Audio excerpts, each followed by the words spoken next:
హృదయపూర్వకంగా నువ్వు ఏమి ఇచ్చినా ఇవ్వకపోయినా, కష్టాలైనా సుఖాలైనా అవమానాలైనా ఆనందాలైనా ఏవైనా నిన్ను సన్నతిస్తా అంతే. నాకు నువ్వంటే ఇష్టం.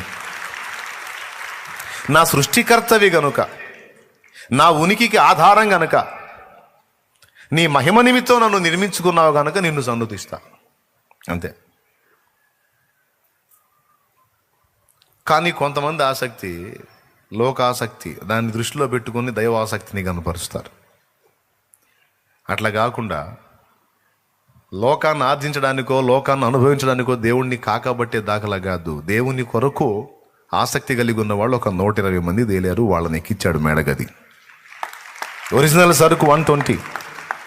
అంటే చూడండి, 2 భాగాలకు పై చిలుకు వేరే సరుకు తేలింది. ఆయన విజిట్ చేసిన వాళ్ళు 500 మందికి పై చిలుకులో 2 భాగాలు